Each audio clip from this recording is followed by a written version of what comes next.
요즘에 소프트웨어 개발자를 꿈꾸는 사람들은 어떤 사람들일까? IT 쪽에는 나이 제한이 없이 실력으로 승부할 수가 있다. 그럼 내가 실력 있으면 되네. 내가 지금이 아니면은 정체되어 있던 삶을 좀 바꿀 수 없는 것 같다. 개발자 되면 저는 굉장히 강력한 능력이라고 생각해요. 노트북이랑 사람 한 명만으로도 엄청난 제품을 만들 수 있는 거의 유일한 직군이지 않을까.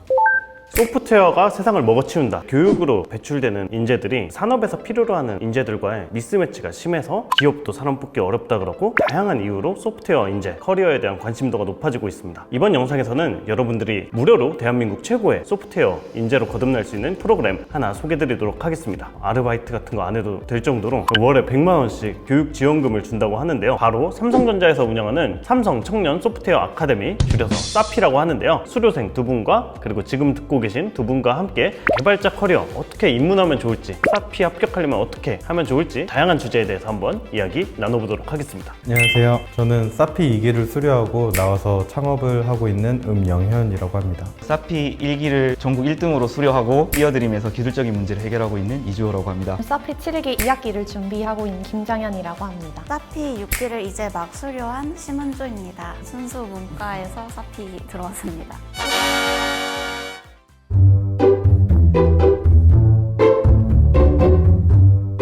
이제 시청자분들이 저도 그렇고 되게 궁금했던 게 요즘에 소프트웨어 개발자를 꿈꾸는 사람들은 어떤 사람들일까? 취업을 누구나 가고 싶어하는 삼성전자의 반도체 직무를 지원을 했었고 반도체 장비 쪽을 지원을 했는데 학교를 중간에 오래 쉬고 19년도 이미 나이가 28, 29 이때라서 마지막 순간까지 가면은 주변에 석사 박사들과 앉게 되는 거예요. 이 씬에서는 내가 들어가봤자 그 줄대로 따라갈 수밖에 없다라고 했을 때 IT 쪽에는 나이 제한이 없이 실력으로 승부할 수가 있다. 그럼 내가 실력 있으면 되네. 너무 간단해지는 거예요. 내가 지금이 아니면은 정체되어 있던 삶을 좀 바꿀 수 없는 것 같다라는 생각을 하게 됐죠. 바이오 의공학과 전공 자체가 이건 전망도 좋고 좀 소프트웨어 쪽으로 오신 이유가 있어요. 이제 졸업 프로젝트로 하드웨어를 구현하는 그런 프로젝트가 있었는데 하드웨어가 특정한 기능을 이제 수행을 하려면 소프트웨어의 역할이 또 중요하다는 것을 알게 되었고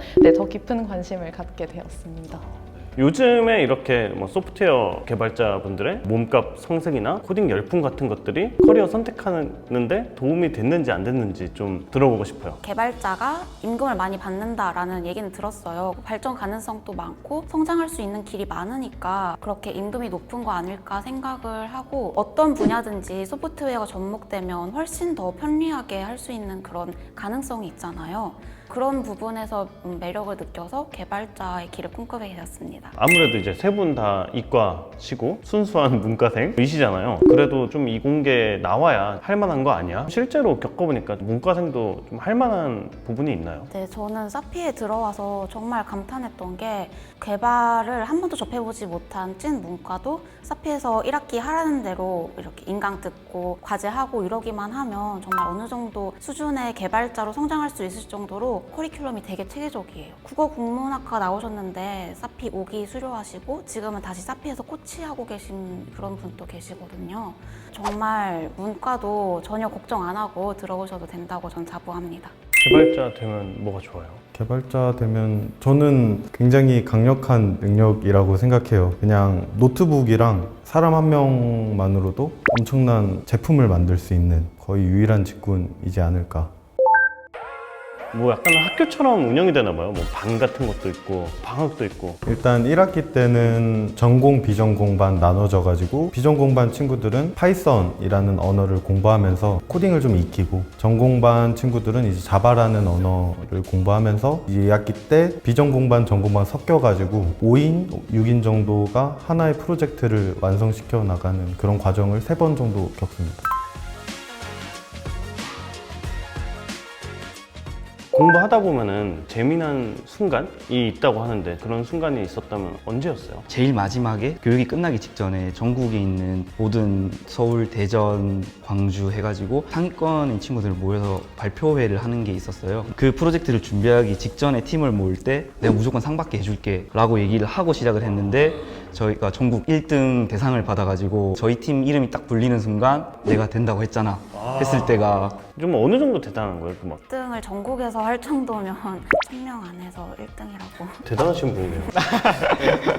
교육지원금 100만 원씩을 줄 텐데 이 100만 원이 어떤 가치였고 좀 어디다 쓰고 막 이랬는지 좀 들어볼 수 있을까요? 저는 원래 이제 사피 들어오기 전에 과외를 하고 있었던 게 있었는데 이제 면접 때부터 아무래도 물어보셨던 게 이게 사피 과정을 들으면 그런 거를 병행하기가 힘들 텐데 괜찮겠냐고 하셨는데 그 100만 원으로 충분히 충당 가능할 것 같다고 하고 과외도 그만두고 이제 사피를 시작한 거였단 말이에요. 키보드 사고 중간에 자격증 따야 된다 하면은 강의를 추가적으로 구매한다는 등 네, 그런 식으로 활용했습니다. 그럼 사피에 대해서는 어떻게 해서 합격을 했는지 네, 처음에는 이제 저희가 에세이를 작성을 해야 돼요. 내가 왜 소프트웨어에 대한 관심을 갖게 되었는지 제 경험을 녹여서 서류 통과를 했고 뭐라고 쓰셨어요? 제가 졸업 프로젝트로 스마트 시각장애인 지팡이를 만들었어요. 오. 근데 그게 아무래도 하드웨어다 보니까 센서 이것저것 다 붙이고 하니까 성능은 괜찮았는데 무겁더라고요. 그래서 하드웨어의 그런 단점들을 보완할 수 있는 게 소프트웨어라고 생각합니다 라고 글을 썼습니다. 소프트웨어 역량 테스트라고 알고리즘 기초 지식을 테스트하는 게 있어요.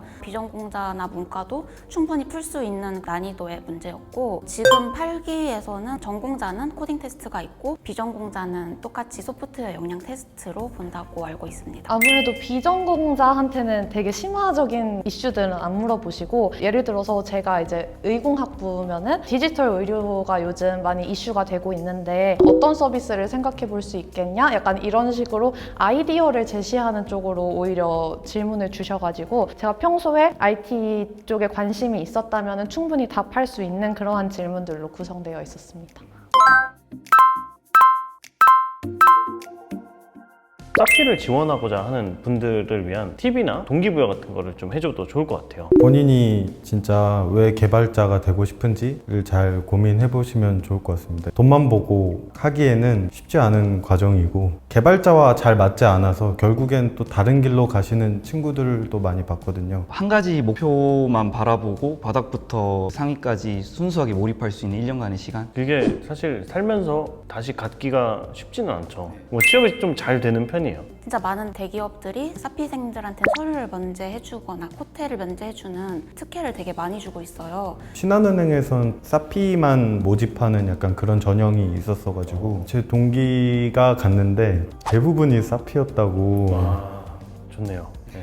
저희가 오늘 이렇게 긴 시간을 이야기를 나눠봤는데 사피 모집이 하반기에 또 진행이 된다고 해요. 이제 많은 분들이 사피에 도전을 해보셨으면 좋겠고 다들 원하시는 거 잘 이루고 성공하셨으면 좋겠습니다.